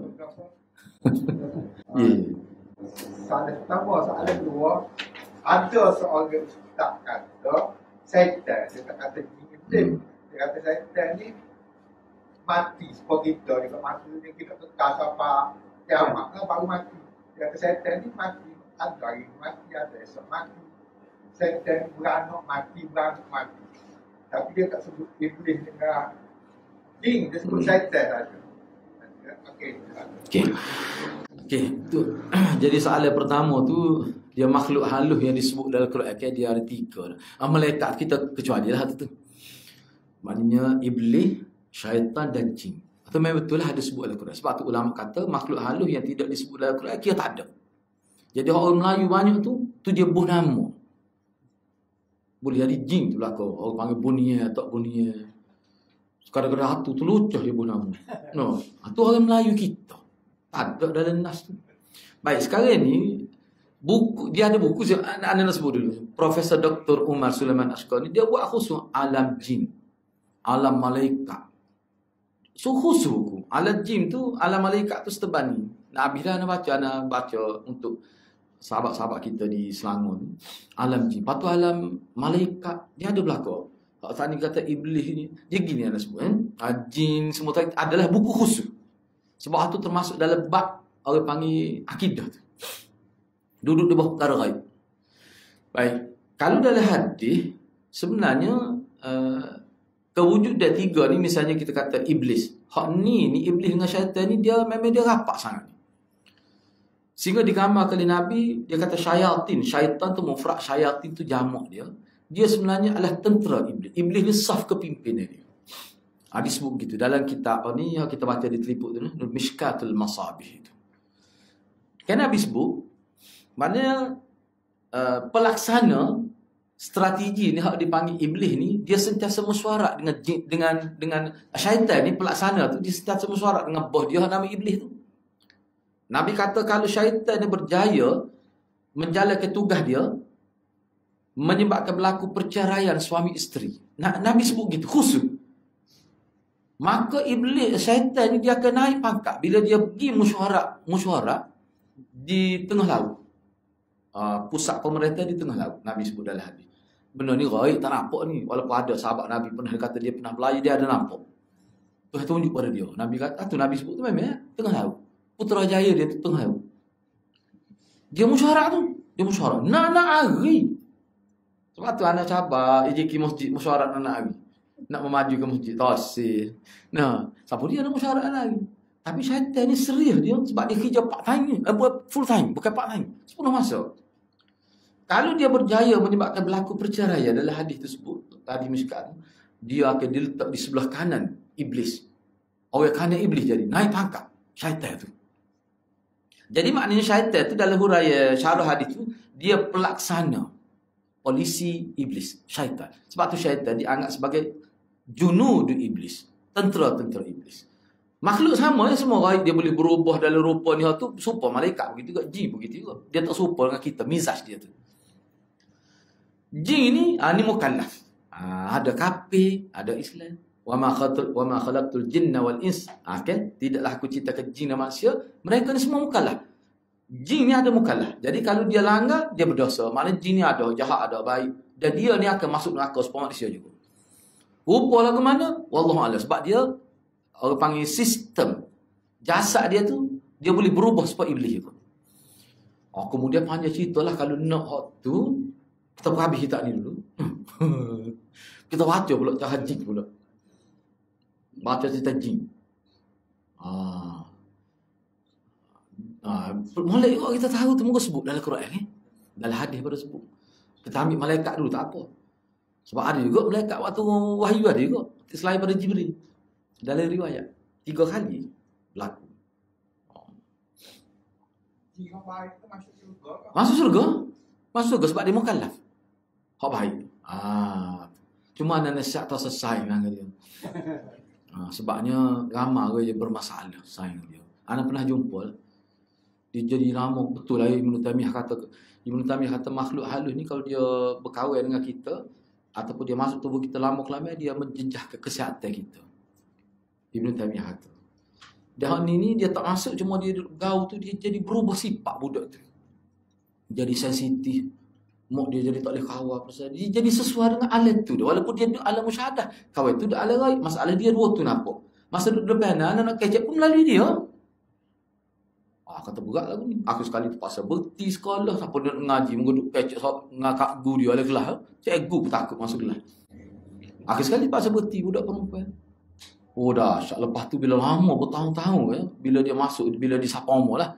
Bila dia sapa umur dah perempuan ni. Umur belasan tahun tu. Dia jadi terganggu fikir. Sebab lama sangat saing tu. Betul lah ulama kita tak sah. Tak molek. Memang tu hewat dah dia tu ahli ghaib. Kita tidak ghaib. Saing jadi masalah. Benar-benar gitu. Dia masuk Islam dan dia masuk surga juga. Dan dia kalau kafir tak cukup syarat masuk surga, dia masuk neraka. Dan begitu sahaja juga bila dia selesai menjalani hukum neraka, kalau dia masuk Islam, dia akan masuk surga pula. Sebab kita. Gitu. Jin sana itu. Jin sana itu. Sebab tu kita kata ada jin Islam, jin kafir kan. Cuma nasihat anak tak selesai lah. Dia ada hadis-hadis jin kan Nabi ngajar ni dia bawa Nabi pergi masuk dalam masyarakat dia. Lepas tu guru kita sebut mana sebut di India ni ada. Malah nak ngajar jin minta nak ngaji lagu mana tak tahu. Kalau minta anak nak kata pergi ngaji lain. Buat anak pun tak berani nak ngajar dia. Ngajar hidup ni pun payah pun. Kata dah. Anak mengajar jin pula nak. Dah lah. Nak ayatnya ada. Guru kita sebut memang ada. Sebab tu di setengah masjid tu di India. Pemalana lah. Dia ada buat kawasan. Tak boleh masuk situ tempat jin ngaji. Jadi orang manusia di tepi-tepi. Dia ada satu kawasan. Molek terang. Dia ngaji situ masuk perut ada. Dia ada buat kawasan dia. Tu kita semua lah nak sebut. Tapi tempat kita ni tak ada berlaku benda gitu dah. Tapi sana ada. Zaman Nabi ada untuk Nabi lah. Gitu. Tak apalah habis kita ni kalau nak baca tu molek juga. Supaya malaikat molek benar kita tahu. Rukun tu. Rukun email kan. Itu Sulaiman. Profesor Dr. Umar Sulaiman Ashqar. Ada terjemahan tu. Ada terjemahan kot Melayu tu. Kitab tu. Okey. Patut sani tu selagi ni. Saya mati Dia gini dah. Setakat anda baca lah. Semuanya mati. Kecuali Allah saja. Bila kiamat. Cuma sebelum tu anda tak pasti. Apakah dia mati, dicelah-celah dia mati. Cuma anda tak ingat dalam kitab mana pernah anda baca. Memang dia tak mati sebab dia minta umur panjang dengan Tuhan. Kan semasa dia lepas dia menyesatkan Nabi Adam kan. Sebelum Allah murka pada siapa Allah kata aba wastakbara wa kana minal kafir, jadi kafir dia kan. Sombongnya dia tidak bertaubat kan. Kita baca dia kekal jadi kafir. Cuma dia minta dengan Tuhan, dia nak menyesatkan manusia hak mana tidak ikhlas. Dan dia minta umur panjang. Tuhan bui. Jadi umur panjang tu dalam tafsir sebut maknanya dia kekal sampai kiamat. Jadi celah-celah hak beranak itu tu memang ada lah tu. Sebab tu dia berlaku pertama populasi dia cepat pada manusia. Cumanya mati tu setakat anda tahu Allah alam lah. Cuba tanya Maulana, setakat anda tahu ni dia mati dengan kiamat juga. Wajibqa wajhu rabbika dzil jalal. Dia tinggalnya Allah Subhanahu Wa Taala. Ustaz tu kata dia mati hari kiamat tu ialah iblis lah. Iblis masih sujud kadang. Tapi dia kata syaitan, dia kata mati seperti kita ada mati hari ni, ada mati esok, ada mati tahun, ada mati kiamat. Tu wallahualam, ana tak pasti sebab tak ada ingat tujuh pada hadis tu. Wallahualam. Cuma ana tahu ni dia mati di hujung tu mati semua. Lepas tu wallahualam lah dia punya syaitan ni ada baik ke ana tak pasti tu. Sebab ana baca dalam kitab tu kata jahat belaka. Profesor doktor ada kata baik iblis syaitan. Sebab dalam tarikh dia pun Allah buat satu hala dia maksiat saja. Setakat anda baca lah kita. Sebab gini Profesor Omar ni bila dia bicara tentang alergi dia mari semua dalil daripada ayat hadis mari. Tu tebal kita tu. Terbakar lah. Anda kata ala malaikat tu harap dia nipis lah. Tak sampai 100 muka surat 94 gitu ya. Tapi alergi tu tebal. Maulid benar lah beli baca lepas tu lah habis ni kita bincang tu. Sebab tu rukun iman tu. Jadi dia daripada mana? Tu dia sebut tu daripada apa ni api lah, api. Sebab tu dia semua lah. Sebab kalau malaikat daripada cahaya dia sebut dia rasa bangga sebab dia api tu sentiasa naik ke atas gitu. Tu ada disebut tu. Kita ni daripada tanah jelas dah tu. Gitu. Okay, jadi Ustaz ni tak pasti kalau boleh tanya Ustaz tu kukuk dia jumpa, tapi setakat ni tak jumpa tak. Betul tanya mana ni? Buku dia ada jumpa setakat kita duk baca tu. Sebab anda baca buku tu tak ada sebut tu. Okey, ada soalan lain tak?